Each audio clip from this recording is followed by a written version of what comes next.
બે જણા ક્વાર્ટરમાંથી 2 જણા કીધું. પછી ગયા અમે નાગવા બીચમાં 2 જણા ખાધી મકાઈ કલાક ખંડ બેઠા હતા એમને. તો કે મને હાલવાની અહીંયા કંટાળો આવે, શાંતિથી ક્યાંક શાંતિથી બેસવા મળે. અહીંયા કને આવે અહીંયા કને કપલ બેઠું હતું કુદરત એક ઢોરા જેવું છે અહીંયા જેવું. તો અમે કીધું ડિસ્ટર્બ નથી કરવું, એનાથી થોડું 500 મીટર બેસી અહીંયા ગયા. ઉપર બેઠો હતો ગીત સાંભળતા એ ભાઈ થોડા નીચે મને પાણી આવે છે ને મજા આવે, ગરમી થતી ગરમી બહુ હતી કે બહુ ગરમી થાય, આપણે નીચે બેસી. તો એ કુદરતે 15-20 મિનિટથી આરામથી બધા બેઠા હતા. ઓચિંતાનું એક મોજું આવે એને તાણી મારા હાથમાં સિગરેટ ચાલુ હતી. મેં ના પાડી, હું નીચે નહીં આવું કારણ કે પાણી ઉડે તો સિગરેટ પડી જાય તો ન મેળ પડે. હું અહીંયા બેઠો છું શાંતિથી નીચે બેસું. મેં ફટાફટ સિગરેટ ઘા કરી હું એને બચાવવા માટે ગયો. આમ બે ફંટાઈ ગયા.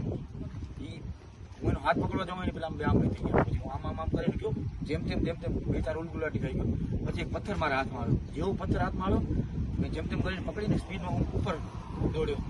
મારા કુદરત મારી માનતા છે એટલે મેં ચપ્પલ નતા પહેર્યા એટલે એને કારણે મને એક બેનિફિટ